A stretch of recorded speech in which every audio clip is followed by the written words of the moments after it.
we'll put it like that. Nice. What's it like? I was actually there in attendance in Cleveland for Coe's first career NFL touchdown, which was awesome. And, Awesome. It was a great game. You could hear me on camera. I was just screaming, "Say it ain't so, Coe! Say it ain't so!" Sadly, from there, the game kind of went off the rails a little. That was the last high moment of that game, but it was a great game. Overtime loss, fun time. Yeah. But how was that moment for you? Seeing the first, whether it was on TV, in person, wherever you were, seeing his first NFL touchdown. How was that? Well, dude, I mean, we were at home because it was a away game. We don't travel to a lot of the away games because we can get into that later. But to watch that and to think I wished I was there live. So to have your video was so cool, and just that, this is so cool. I mean, that was so cool for us.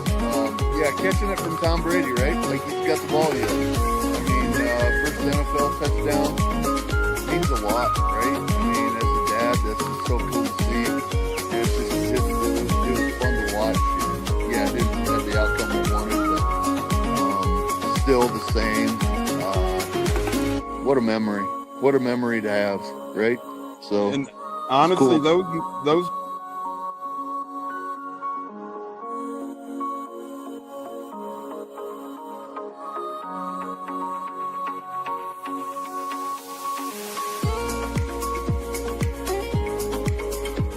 One of the best guests ever, the Buccateers in the house tonight. You guys hear him on Tampa radio all the time. He's one of the best in the business. My favorite personal in the business. That's why I'm elated tonight. Growing up in the Chicago area, you're used to sports radio. That's what gets me through the day. So this man does help get me through the day, I will say, with the Pat and Aaron show at work.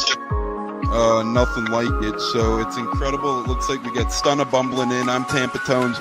We are joined by lead goon tonight, host of the Pat and Aaron show of WDAE, Pat Donovan. And it sounds like Stunna is bumbling a little bit. Going to put him on mute for a second until that gets a little clear. But we're joined by Pat Donovan. It looks like Stunna's hanging out with Cheech and Chong in a car with the windows up or something over there. It does look like you got a little... No, my camera's broke. And he was trying to pull me in big time. And then I was like, hey, nothing's happened with Indianapolis yet. Like, I really want to give Indy a chance. And then also I talked to Cody Gruden, once he took over Rich McCann, and still like, well, look, I was like, y'all just give me the opportunity to explore free agency, see what's going on, and then kind of make it do it. All right, everyone, you are tuned into the Buccateers of wide receiver Kalen Geiger, and we are about to have a great pod. This is the Buccateers. You're tapped in, and here we go.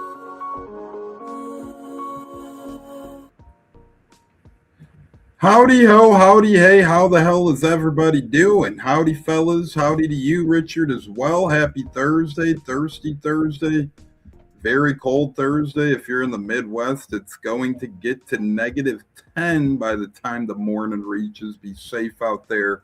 The winter storm's coming all across the globe, so be ready to battle, just like the Bucs coaching staff is slowly assembling a battle plan.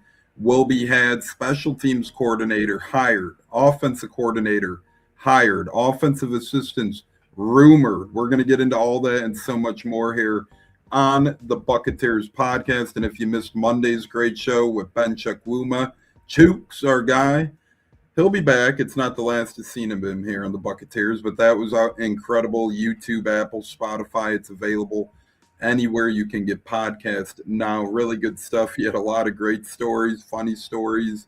Chase Young, he battled him and shit talk. So go check out our latest and greatest episode with Chooks.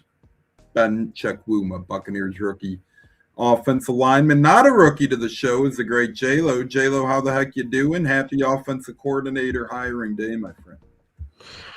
I'm just glad it's over. We got our OC now. We can move on now and focus more on the offseason, putting this coaching staff together on the offensive side. I'm excited, I'm ready to see what he's got, and it's going to be a lot of fun. Zack, how we doing? I know it wasn't quite who us or some Bucs fans were hoping for, but at day's end, you pick the flower petals back and the meat on the bone, and out of the realistic options, I'm ending up okay with Zack Robinson. Yeah, I think once you remove McDaniel and Monken from the pool, there was a good cluster of guys, and I think Zack is at the top of that second tier. It's definitely better than the Callahan tier, and I know folks are probably going to say, "Well, what about Shieldhouse?" Man, I got a feeling Cleveland is going to make one of those really young kids a head coach because nobody's interested in that job. Like Shula just turned down an interview there. McDaniels turned down his interview before he went out to LA. So I think you're going to see somebody like a Udinski or a Shieldhouse get that head coaching gig in Cleveland just because it's just not attractive for a seasoned guy. So I don't think those dudes were options either. So I think Robinson is better than a lot of the stuff that's out there and available. Plus, I don't know that we fully saw his vision on offense because of the limitations at quarterback. So it's going to be interesting to see how it shakes out. And you hit the nail on the head a couple of times there. I literally wrote down on my notebook as you were speaking when you said about potential, I said QB limited. Then you followed up with QB limitations, and we're going to get into that. A lot of Falcons fans blame it on him. I think it's more of a quarterback problem, pistol formations needing to be had because of Penix's limitations. And I think you made another great point with Cleveland. There were 4 offensive coordinator candidates, and some don't. Like Richard says, he wanted Robinson over Monken, but personally I had 4 OC candidates that I listed over Zack Robinson. I had Mike McDaniel, pipe dream, ended up going to LA. We had a legit chance. We had an offer out there, so it's not like we didn't try. It is what it is. His wife's from LA. You can't, happy wife, happy life. Don't blame the guy, right? Go home. You'll lose some money probably, as the Bucs probably would have offered you a nice little contract, but hey, is what it is. Todd Monken, I think it's evidently clear. I don't think he's going to get the Browns head coaching job. I'm not even huge on Monken. He's probably 3rd or 4th on my list, but still above Robinson. But I think he's either following Harbaugh or getting the Cleveland gig. Again, I don't think he gets the Cleveland gig because I think Zach's right. I think Nate Shieldhouse is heading to Cleveland. I think he'll either be the head coach there, or if Shula gets a job, I think he'll be the offensive coordinator there. But either way, I think Shieldhouse is Cleveland bound. And I think he's going to do things over there with Shula or be the head coach himself. And it reminds me of Cleveland kind of throwing a punch in the wind like Carolina did with Canales. And remember, people said Dave Canales isn't ready. Carolina's a dumpster fire. I think you can make the same argument for Shula or Shieldhouse. But regardless, hard to pass up on one of the 32 head coaching jobs in the National Football League. And maybe Shieldhouse turns Cleveland around, whether it's as OC or head coach. But I think you're right there, Zach. And then the other option, as you mentioned for Cleveland too, which could be Udinski. I think it's either he stays in Jackson. I know he doesn't call plays, but Liam Cohen's his buddy. And if you're already getting head coaching rumors, why would you shake the apple cart right now? You never know if you go to a team, a Grizzard situation happens. Next thing you know, we see offensive coordinators go from the next heralded thing to on the streets all the time, right? So not literally on the streets, but to a lesser position as OC in a couple of years. So I think Udinski's telling himself, I'm this young guy. I'm either going to get a head coach gig or I'm going to stay the OC as Jacksonville, sit back, relax, and enjoy the show. Those are the 4 guys, Shieldhouse, Udinski, Monken, McDaniel, I would have had over Robinson. Then, Robinson I put slightly ahead of Kafka. I put Robinson ahead of Callahan. I put Robinson ahead of because it's not like you can't list Daboll. We never even interviewed him, and it looks like he'll be the Buffalo head coach now. A couple other of the hot offensive coordinators already had buddy pairings. So, Zach, I agree with you that, A, we might not have seen Zach's ceiling, and it could have been limited by QB play, and B, this was the best of the bunch that was left. Now, again, when it was announced we interviewed, I said I wasn't huge on it. I'm first to admit that because I had high hopes or bust. But as it does settle, Zach, I think a lot of Bucs fans now in perspective, in hindsight, they're being a little too harsh on this one to begin with, in my opinion. Yeah, I agree. I think, we all had this, this candy cane dream of McDaniel coming here and what he could do with the offense. So I think everything else just kind of got poo-pooed on the side, you know what I mean? And we were looking for all the flaws as opposed to what could be. And now that the expectations have been kind of reined in, let's look at what we have. Let's see, Robinson, he interviewed here a couple years ago, and everybody was like, pounding the table for the guy because he's from the McVay tree. Yeah, right. And then he went to Atlanta, and people were pissed. And then him and Shieldhouse are probably going to be very, very similar. They're both from the McVay tree. So I think there's more positives than negatives. And like I said, I think once we get a look at what the offense is actually going to look like and what kind of scheme we're going to have and personnel, I think people will be a lot more satisfied with the pick. And I think it's going to be better than what we had last season. I agree. Pop's text into the show. He thinks Shieldhouse to Pittsburgh. That would be interesting. I think Pittsburgh, I think the favorite right now there is either Kubiak or LaFleur, I want to say. I forget which one of those two, but you never know at this point. McCarthy's lurking.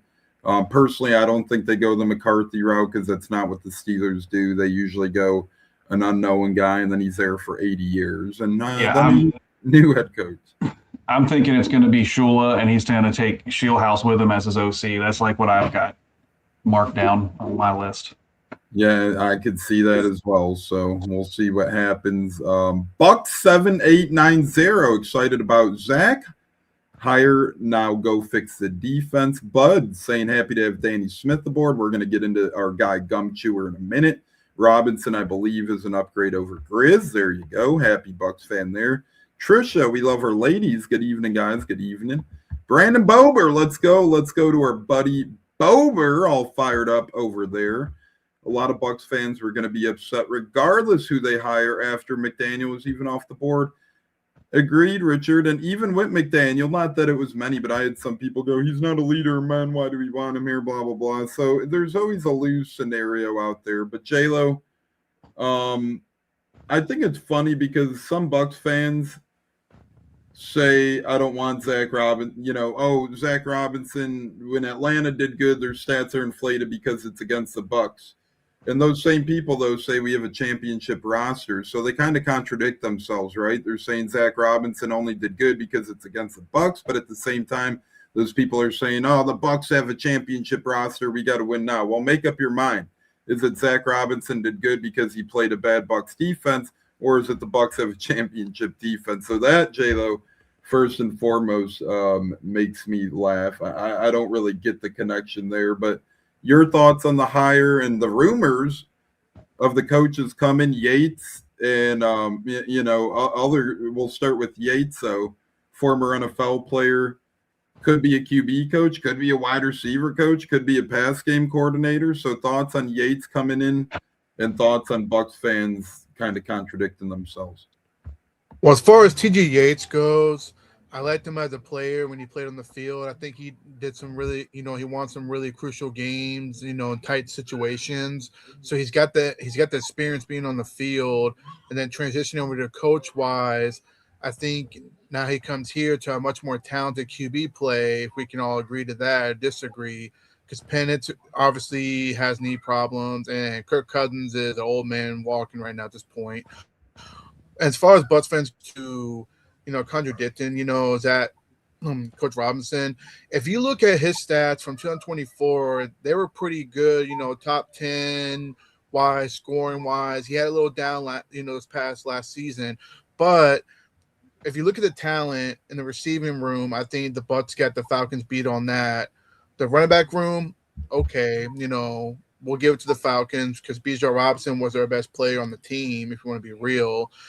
I mean, he was handed pretty much a tough situation, and he can only get better as he goes. You're not going to always start off fiery. You're going to be struggling a little bit. I mean, look at Bruce Arians. He was up and down, getting fired, getting hired, and stuff like that. But, maybe a fresh start down here in Tampa to where he has a chance to elevate this offense to where similar to the 24 season. And Baker pushed for it too. Baker wanted him here as well. So obviously bringing him here is to keep Baker Mayfield happy and help, get him back to where he was in 24, just tossing the ball, not turning the ball over. Jayla, that's a really good point. The Baker being happy, Baker pushing for him, because right, wrong, or indifferent, Baker's a guy right now. And now this kind of puts these two together. And as our guy Brian Goody 3518 said, Baker strives with the McVay tree, all ties in together. Zack brought it up earlier. This guy was viewed as Nate Shieldhouse not too long ago, a couple of years ago. Greg Allman posted a poll question. Robinson was the front runner for Bucs offensive coordinator amongst those 4 poll candidates. So a couple of good points, a couple of good things there. Cleve and me says, fellas, what's up, Cleve and me? Zack, again, these are rumors. J-Lo dug into Yates as the assistant rumored to come over. Another one is Ken Zampese, and I'm a big fan if Zampese does come over. He could be a senior assistant. He could be a quarterbacks coach. He could be a pass game coordinator, because he's done a plethora of things. Used to be wide receiver at San Diego. Then he started as a USC grad assistant, went over to Northern Arizona wide receiver coach, then was their offensive coordinator. Miami of Ohio quarterback coach and passing game coordinator. Worked his way into the NFL, offensive assistant with the Eagles, then went to the Packers to be an offensive assistant, offensive quality control coach, went to the Rams to be their wide receiver coach, and then passing game coordinator. Was the Bengals quarterbacks coach with Marv Lewis from 2003 to 2015. Pretty impressive stuff there. Got promoted to their offensive coordinator for a couple seasons. Ended up becoming Baker Mayfield's quarterbacks coach in Cleveland in 2018, then went out of the NFL for a couple of years, went to J-Lo's school, Florida, to become a quality control analyst in 2019, went to the Commanders to become their quarterbacks coach from 2020 to 2022, then was with Washington as a advisor, game manager, and senior offensive assistant, and then was a Falcons senior offensive assistant the past couple of years. So, Zack, here's another potential staffer who's not only familiar with Baker, but has a pretty decorated history as well. I think it's important to surround Baker with guys he's comfortable with. And not saying it could be Baker's last year, but a year he has to show a step of improvement for sure. Yeah, and he's Ernie's kid too. So Pop mentioned that earlier when we were texting. That's a good point. Yeah, so I mean, he's been around football a long time. The Zampeses have been on the offensive side of the ball for a long time, different decades. So he's seen a lot of ball, and I think the key is we got to get Baker to a place where we're going to be able to clearly tell, is he the franchise? You got to give him everything that we think he's going to need to be successful. He thrived, and I don't think there's even an argument to be made of how much he thrived in Liam Cohen's offense. So if we can get back to that status, then you can feel comfortable with signing Baker long term and putting that investment into that quarterback position. And the real tell for me will be, does Mike come back? Because if Mike comes back, then he has faith in what's going to be going on with the offense and where this team is going. So if he comes back, then I think that should just wipe away any doubt that anybody has left. Agreed. We know who won't be back, Rachaad White, but a possible Rachaad White replacement, J-Lo, Tyler Algier looms large now. A guy like Kyle Pitts, who could maybe replace Cade Otton, comes in. We got a couple of free agent tight ends, Otton and Keefe. I surely hope we bring Keefe back as a blocking tight end special teamer. Nothing against Otton. I love the kid, but if he's fetching the money he's projected, J-Lo, I wouldn't mind maybe swapping him out with the Pitts. But another thing this door opens, J-Lo, is Falcons free agents, Algier, Pitts, a couple other guys out there. Maybe they'll follow Zach Robinson over to Tampa and share some of their secrets. But this is a rivalry that is only going to get spicier now with the Baker comments, the Stefanski thing, Robinson here, maybe more Falcons to come. This is going to be fun, J-Lo. No, absolutely. As far as the Baker reacting to the tweet, hey, shout out to him. That's our quarterback. Speaking out, I'm glad he did. At least we know how he really feels about Stefanski. respect to that, brother. And I will say, LSU is very interesting. I liked him a lot out of BYU when he came out. I was hoping he would have been a possible draft pick of ours.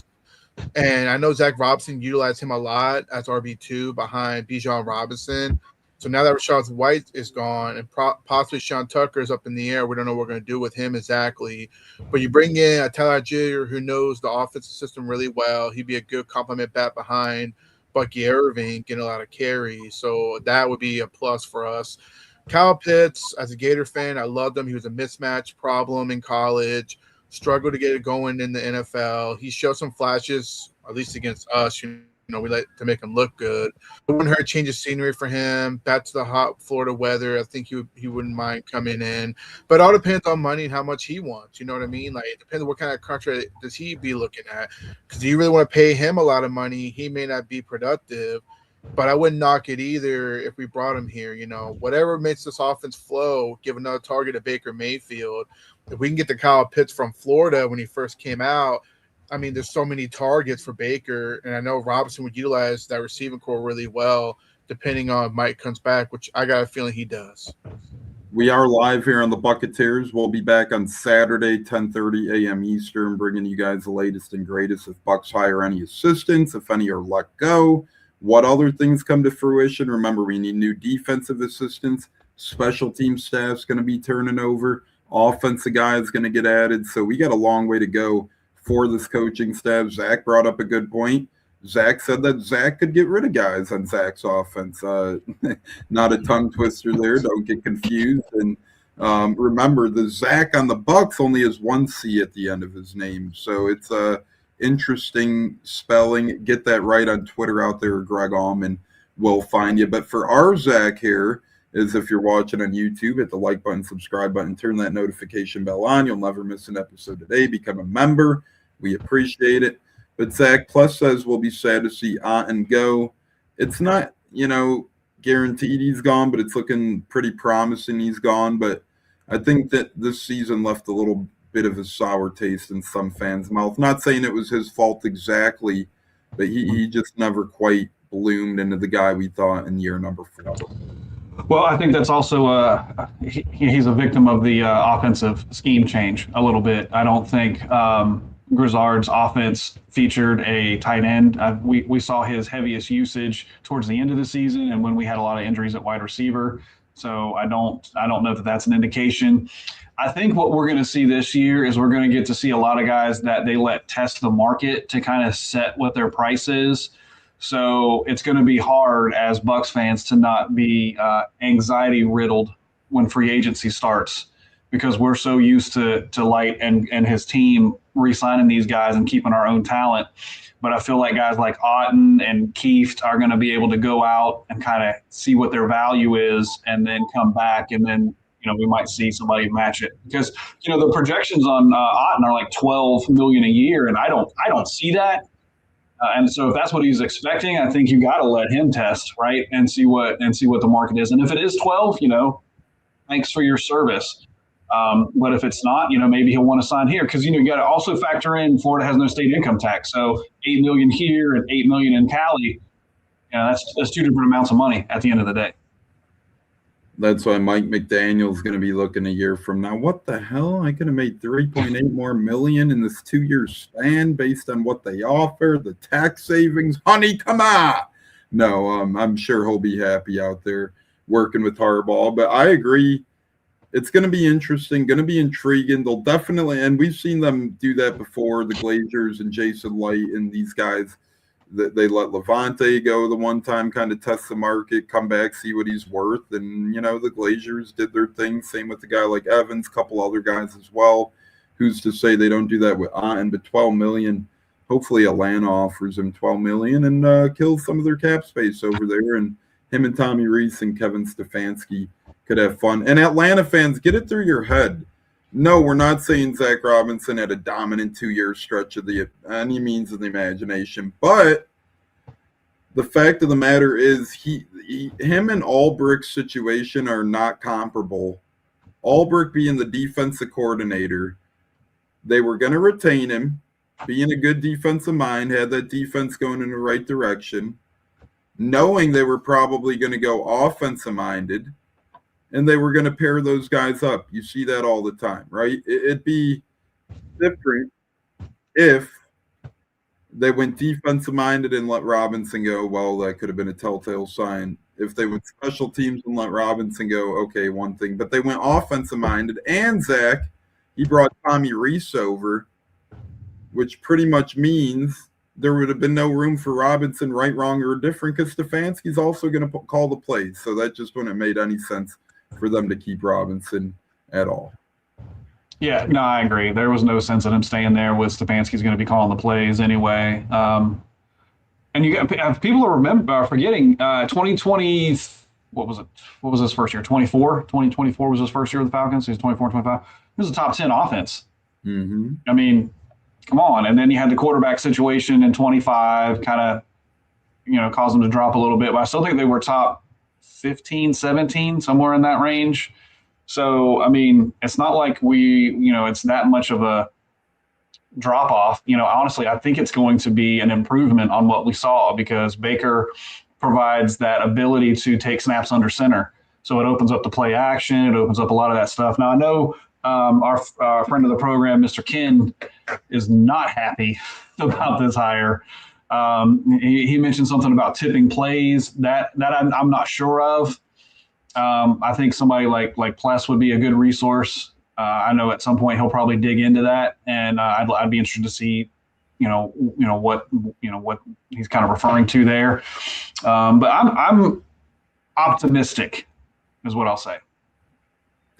Yeah, and we got David Zusserman optimistic about it, coming at Jason Light seemingly. Listen, first and foremost, this is a Todd Bowles call, mainly for the offensive coordinator. So, yes, Light has to sign off on it, but Todd Bowles goes out and get his offensive coordinator. So if you don't like it, that's on Todd Bowles. Secondly, Bijan Robinson is renowned as probably the best running back in the NFL. So his usage must have been pretty damn good.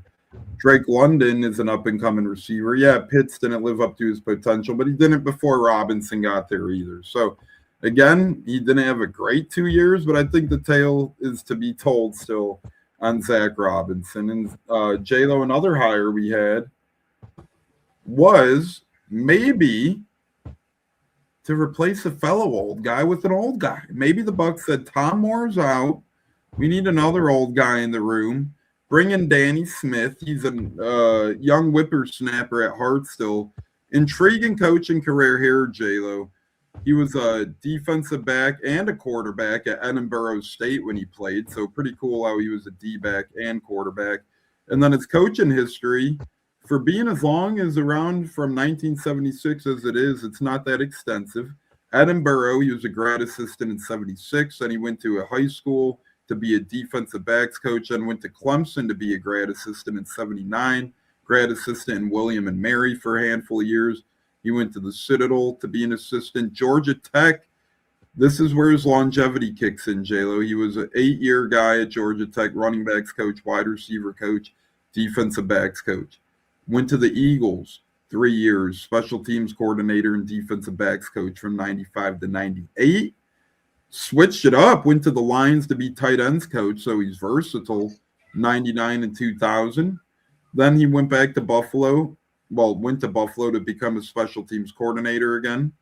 Then he went to the Redskins for 9 seasons to be their special teams coordinator. Steelers the past 13 to be their special teams coordinator. Choose the most scum in the league. Going to be incredible. Brian Goody saying, no doubt. Love this podcast. Love you too, Brian. We appreciate you, my friend. Very much meaningful. And just for that, we're going to give you a nice little round of applause. But J-Lo, old guy Tom Moore out, old guy Danny Smith in. All jokes aside, will be a hell of an upgrade over McGahee that we've seen the past 2 years, over Armstrong, who we've seen before that. Yeah, the penalties have been high in Pittsburgh, but I think that's more in the players. A lot of people are pointing that out as special teams. I'd much rather look into the blocks, into the returns, into the coverage. That's all good. That all check marks the boxes. Penalties is chalked up on players, in my opinion, most of the time. The coaches can knock the stupid out of some players. So, J-Lo, I'm a big fan of this hire. And hey, one of two things are going to happen. Bucks are either going to crap their pants this year and he'll be gone along with everybody else next year, or this thing's going to get a little momentum building, make the playoffs again, and the band's going to be back together, right, wrong, or indifferent. If Todd Bowles is gone next year, I think we're still going to see a guy like him stick around regardless. So if he brings success to the unit, I think Tampa will be his place to stay and retire for years to come. I mean, his experience that you just went over just shows that he's a special teams coach we've been needing for a long time.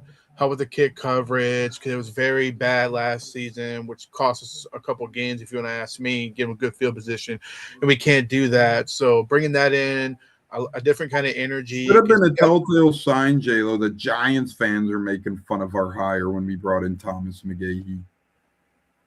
And that's another thing. I mean, at the end of the day, I'd rather go with the experienced guy who I felt had some accomplishments more than not so great things. And like you mentioned, the players made those penalties, and sometimes, that can really derail your game plan on special teams.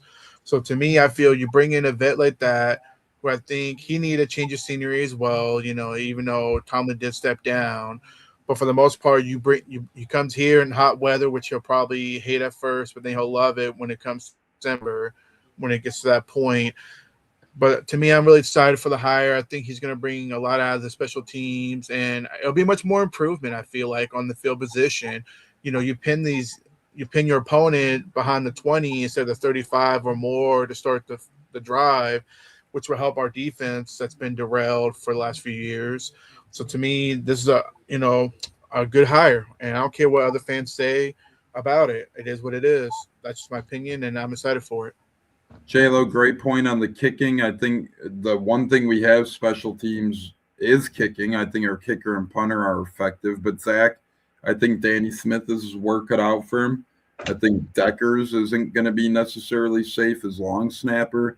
I don't think our gunners are going to be safe.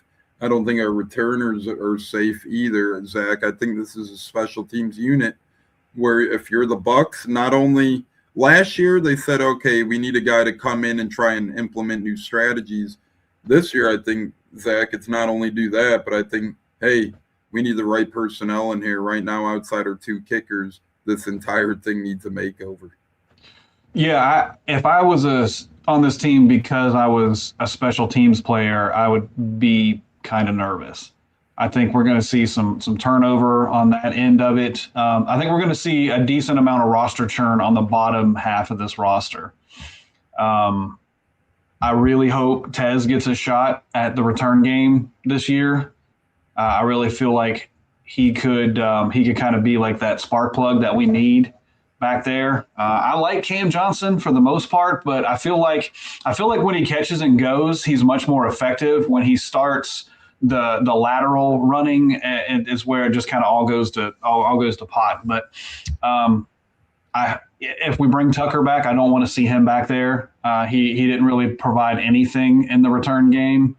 I understand why they kind of use that mentality of a running back there, but I don't think it's actually garnered any fruits of that. So no, I'm just excited to maybe pin some guys back and have to make them go 80, 90 yards on a drive, as opposed to, one first down and now they're in field goal range. So that's kind of what I'm looking forward to. J-Lo, I don't get thoughts like this. Whether you like light or not, to me, you never wish for a bad year upon anything to get, that would put this team back. And as I came to conclusion with Zack a week or two ago, I think light, right, wrong, or indifferent, regardless of outcome, I think he's going to have one hire after Bowles at least to right the ship. I think he's going to have the chance to make one more move after Todd Bowles. So even for those guys blaming light or not a fan of light, get used to him, because beyond life after Todd Bowles, light's going to get one more crack at the stab, and he's deserved that, J-Lo. No, absolutely. I just don't get the hate on Jason Light. I get that. I think he has his flaws, but I think he's still a really good GM. I think he is too, and the players like him as well. He's very negotiable with other agents for their players. I just don't understand the hate about it. To me, I feel that he's going to make some better decisions in the offseason. I think he realizes what he needs to do. And for him to put the blame, it's like he never really had that fair shake of a head coach hiring except for Bruce Arians. Because let's admit, Todd Bowles was promised and he was guaranteed the job after Arians retired. It was obvious. So to me, I just don't. And by the way, he had a trade for Bruce Arians, so it's not like he could have just freely signed him. Like, he had to do a little work there too. No, exactly, and I mean it's just really weird to me how they're putting more blame on him than Bowles, which is laughable to me. But I mean, I don't know. I just feel that, and plus, the one that will say the Glazers are not going to fire both the GM and the head coach again. They're not going to take that same route that they did twice, firing Gruden and Bruce Allen that one year. I don't see it happening because it didn't turn out any better. So to me, I feel Light he's much more safer than Todd Bowles. Light's going to get another year. I agree with you, Tones. As far as this gentleman's talking about the regression, hoping us to lose. If you're going to wish your team to lose just for somebody to leave, then I guess you're not a real fan to me. Because to me, you don't root for your team to lose. You root for your team to win. That's how it works, in my opinion. Yeah, I agree. And I think Bowles is pretty safe at this point too, unless they absolutely shit their pants this season. But I think he's done regardless. I think he's going to retire if they have success and on a high note. And if they do bad, obviously, I think he's gone too. But regardless, Zach, even if it's in-house, you never know. They have a great year on offense, a guy like Zack Robinson, or whether it's somebody who Light really goes out and picks. I think he's deserved another chance at it. And as I said, I do think he gets some of the blame, but only that's 10 to 20% of the pie. I think players get about 20 to 30% of the pie, and Todd Bowles gets the rest of the pie. So out of the three facets of the game, I think Light's the least deserving to blame out of the players and the coaches. I think Bowles has one last chance to right the ship. Again, Zack Robinson's a him thing. Just like you got to give him credit for finding Liam Cohen and Dave Canellis. He crapped the pants with Grizzard last year. We'll see if he could right the ship. That has nothing to do with Light. But we'll see. Bowles has one last crack. A lot of these players, as you said, Zach, are going to be on the way out. So Jason Light has a chance to do a lot of good things this offseason, and I'm the utmost confident in our general manager and filling the voids that he sees on the roster. Yeah, I'm going to need to get on my soapbox here for a minute, and I don't mean any disrespect to our listener, and it's not really focused at him. It's social media in a whole has been down on Jason Light, and we need to remember what our GM picture looked like pre-Jason Light. They created a culture in Tampa that it was okay to kind of, winning wasn't primary. Winning was a product of, oh, hey, they played worse than we did today, so we win, but we still get paid. You had to pay free agents over market value to get them to come to Tampa because we weren't a destination that was attractive to free agent players. And then when Jason Light came in, he created that culture of winning. He created a culture of accountability. He created a destination for free agents where guys that were drafted here, that were talented, wanted to stay here and be a part of what we were building. And as Bucs fans, I think we've gotten kind of spoiled over the last few years of being in the playoffs and being winners. But prior to Jason Light, we didn't have that. We didn't have that expectation. We got excited over, oh, man, we're changing uniforms this year. We're going to get a new uniform kit. I can't wait to see what that is. Or, man, we're going to have the 5th pick in the draft. I can't wait to see who we draft, but they're not going to be good. But that all changed when Jason got here. And when you talk about the quality of player that he has drafted, him and his team, you got Mike Evans, you got Tristan Wirfs, you got Antoine Winfield Jr., Lou Gadecki. I mean, the list just goes on and on. He's by far the best drafting GM that we've had as a franchise. Has he had some misses in free agency? Absolutely. Has he had some misses in the draft? Absolutely. But you find me one GM that hasn't. The draft is not 100% certainty because you take a guy number one. That means he's going to pan out, right? How many times have we seen a bust in any position of the draft. And then you got guys like Brock Purdy, who's the last pick in the draft. He's, and he just signed a huge contract, and San Francisco's been to the Super Bowl a couple times with him. Nothing's for sure, right? Fans want to have that Madden mentality, right? Like, well, at the deadline, we're going to trade for Max Crosby. Well, not if Max Crosby's not available. Not if Myles Garrett's not available. You can't get these guys if the other team's not willing to participate in that trade. You can't force a trade through like you can on Madden. So I think people have put something on Light that's not really fair, because the roster that he built this year, and I spoke on this earlier in one of the shows, the roster that he put together this season went 6-2 before the bye. So if you were excited about that 6-2 team and you had Super Bowl aspirations and Baker MVP aspirations, then you need to be giving Light that credit, because that's the team that he assembled.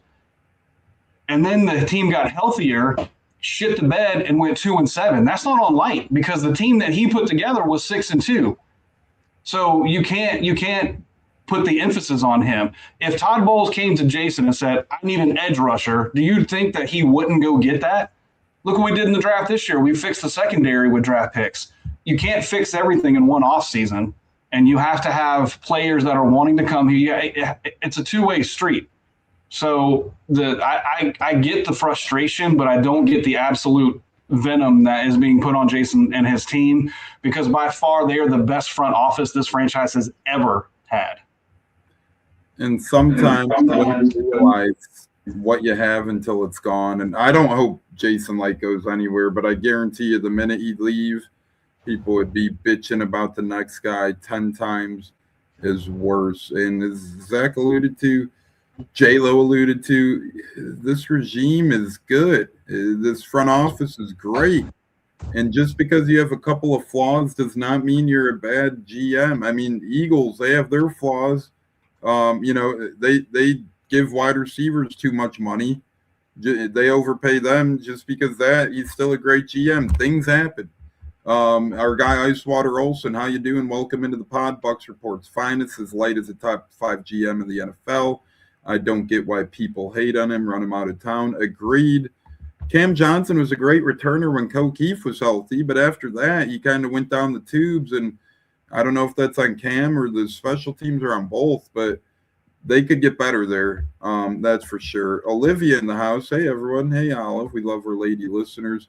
Welcome into the program. Plus saying let things play out, long off season. Yeah, J-Lo, we're not even at coaches yet. Well, the filled staff yet, and we're already getting complaints about Jason Light not being able to do the right thing. Crazy.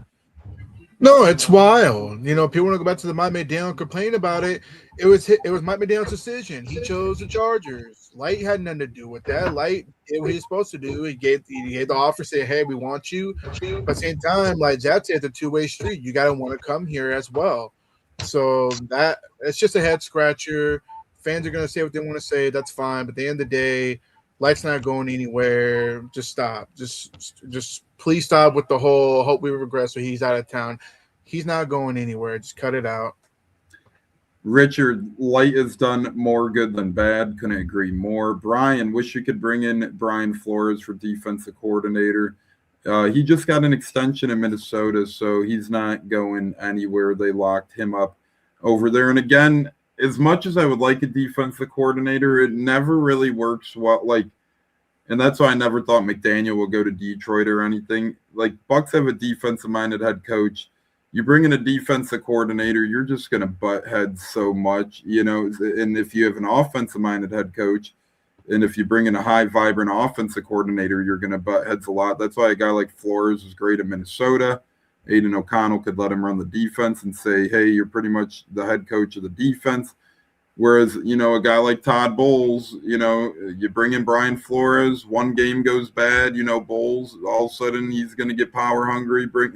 Things just get ugly when you add in more layers to unneeded. And again, that's why Atlanta wasn't going to keep Robinson regardless, because it was an unneeded layer in Atlanta. So I think it's one of those things for that. Yeah, I don't know, though. But to me, if you compare – I hate this argument, too, with the Pro Bowl argument. Pro Bowl in the NFL isn't important, first and foremost. So 5 years without a Pro Bowler, who cares? It's all about all pros. Secondly, If you look back, a lot of teams haven't done that. So not really sure what you're talking about. The one thing I knock is the edge and middle linebacker, but he's brought in great edges before, and I'm sure he'll do it again this offseason. I'm very confident in that. I would love this, Zach, bringing in Warren Sapp for defensive line coach. However, I don't think he leaves Colorado. I think him and Prime like what they're doing over there. Yeah, I don't think we see that. What I do hope we see on defense is we bring in some younger voices that maybe have a different style to try to communicate Todd's vision, because I think that's one of the biggest issues on the defensive side of the ball is players aren't understanding the scheme to perfection, which it almost seems like it has to be perfect for it to work. And hopefully we get some people in there that have an adaptability to their coaching style that makes it easier to absorb.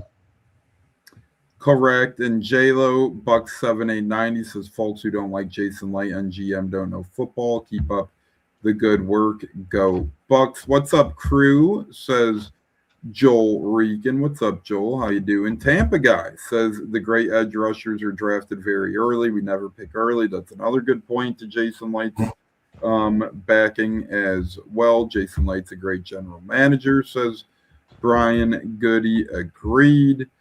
So there we go. But J-Lo is an offensive assistant, special teams assistant, defensive assistant. It could be QB coach, D-line coach. What's the next domino you hope to fall for this Bucs coaching staff if you had to say one? Well, to me, the biggest fit right now is the defense. They got to go more into the defense. So I had to say D-line coach, DB coach, safety coach.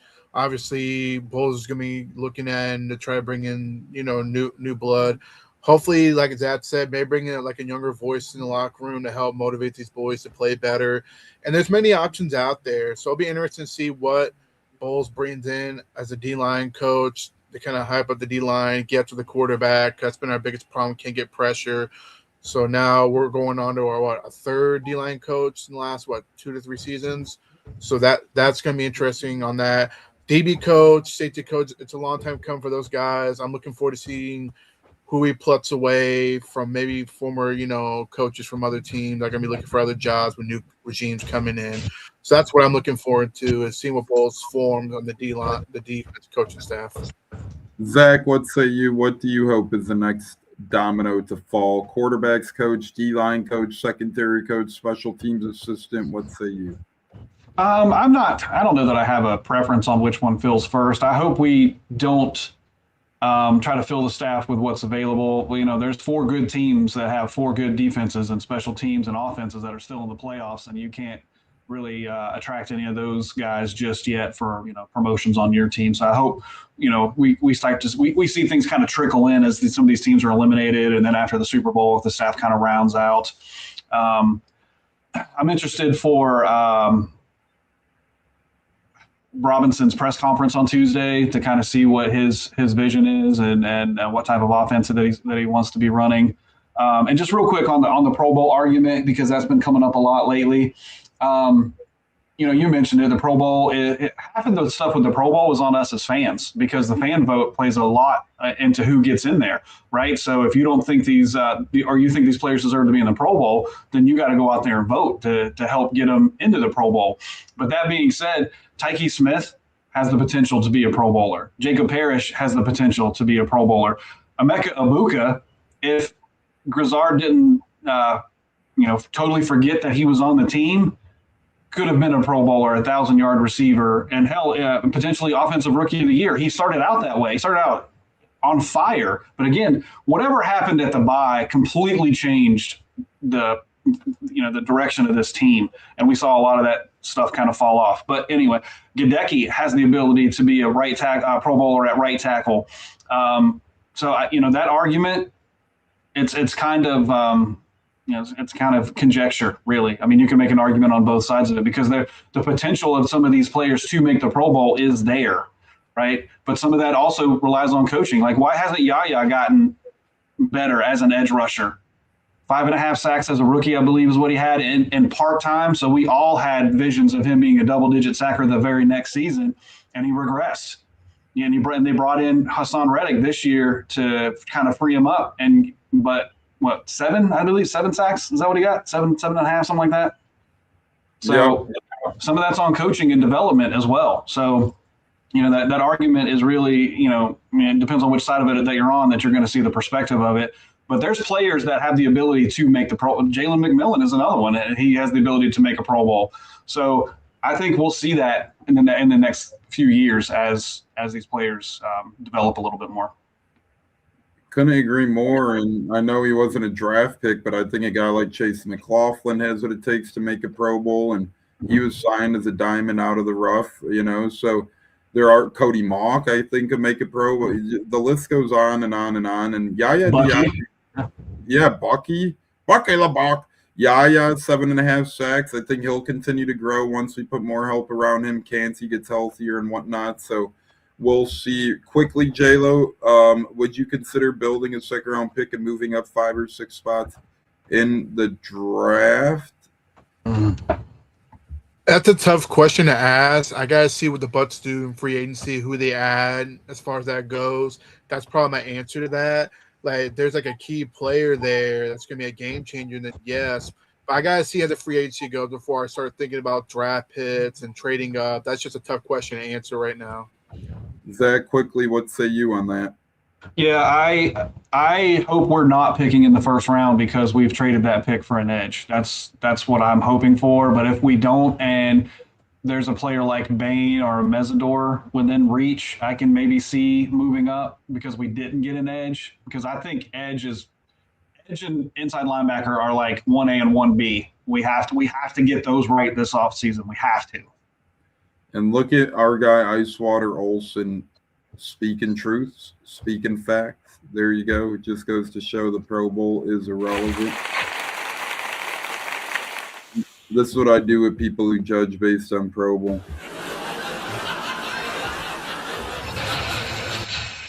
And now people are going to be doing this to the show.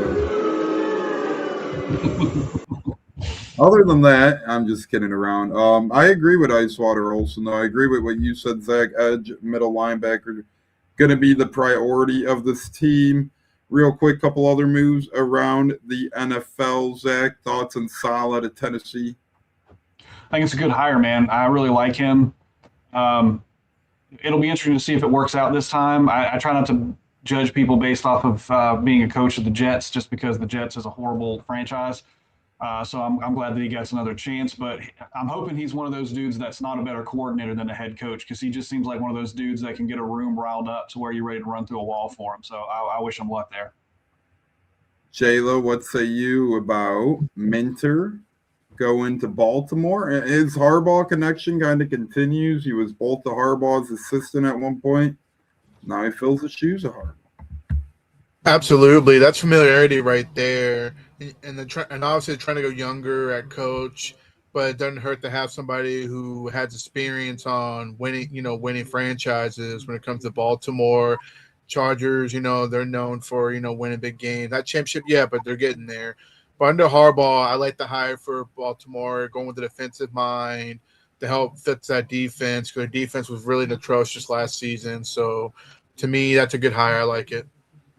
Zach, what are your thoughts if you had to predict the next domino to fall? Cleveland, Buffalo, Pittsburgh, Arizona, and I'm missing one.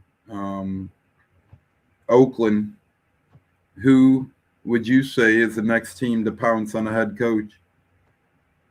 Or what's your biggest maybe not next, but what's your prediction on, the biggest shoe-in hire is?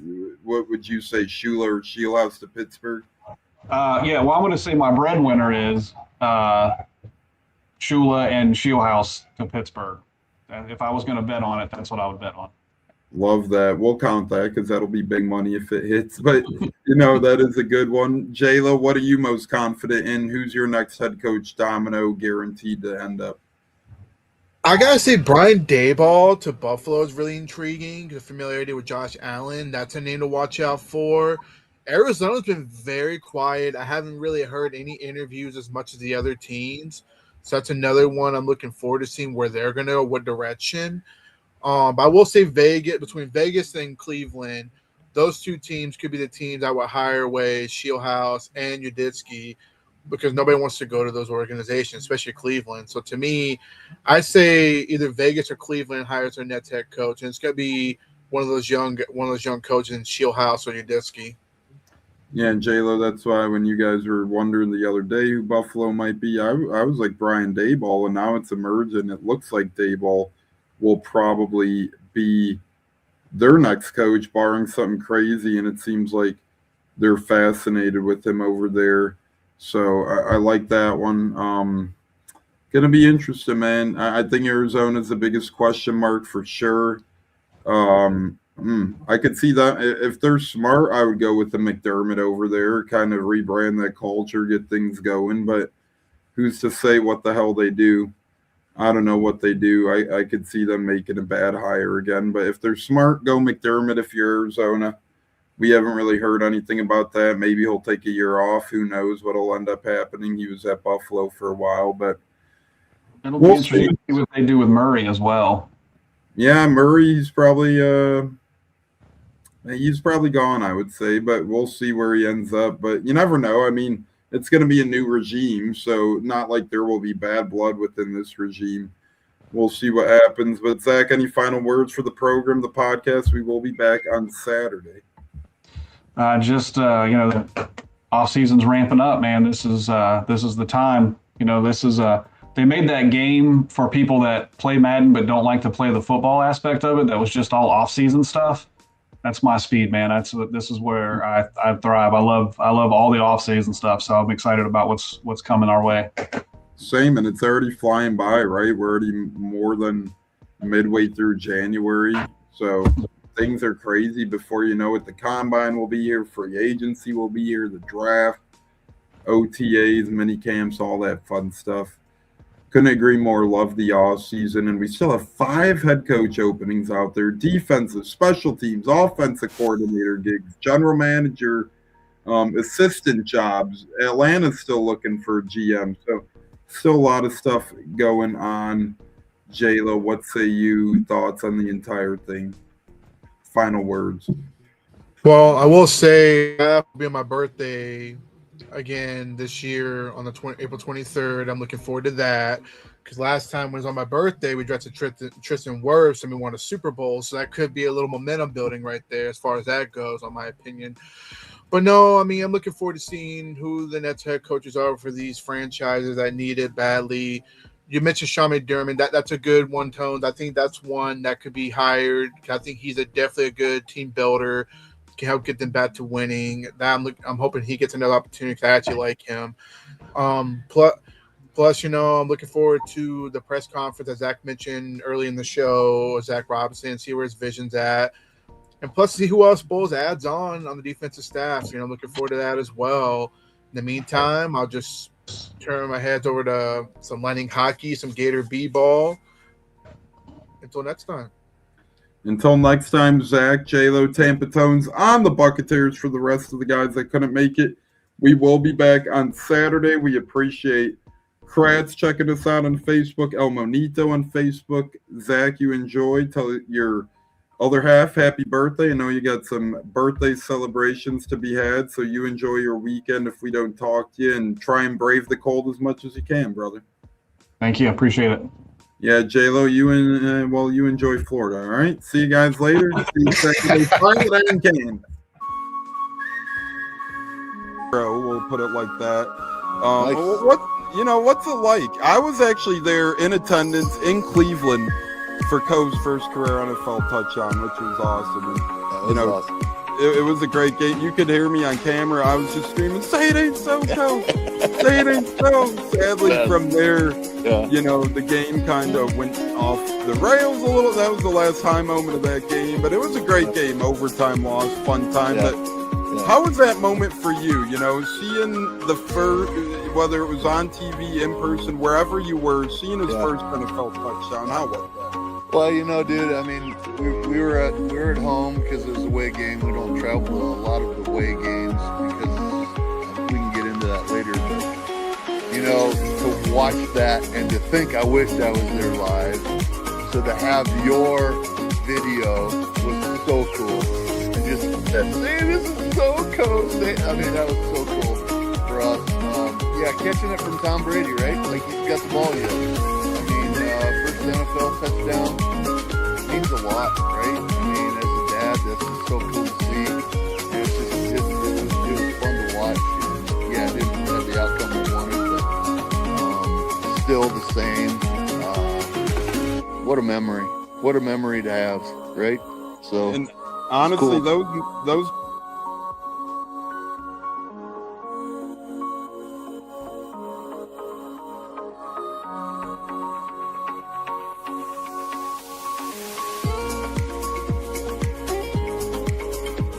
one of the best guests ever, the Buccateers in the house tonight. You guys hear him on Tampa radio all the time. He's one of the best in the business. My favorite personal in the business. That's why I'm elated tonight. Growing up in the Chicago area, you're used to sports radio. That's what gets me through the day. So this man does help get me through the day, I will say, with the Pat and Aaron show at work. Nothing like it. So it's incredible. It looks like we got Stunna bumbling in. I'm Tampa Tones. We are joined by lead goon tonight, host of the Pat and Aaron show of WDAE, Pat Donovan. And it sounds like Stunna is bumbling a little bit. Going to put him on mute for a second until that gets a little clear. But we're joined by Pat It looks like Donovan. Stunna's hanging out with Cheech and Chong in a car with the windows up or something over there. It does look like he got a little... No, my camera's broke. And he was trying to pull me in big time. And then I was like, hey, nothing's happened with Indianapolis yet. Like, I really want to give Indy a chance.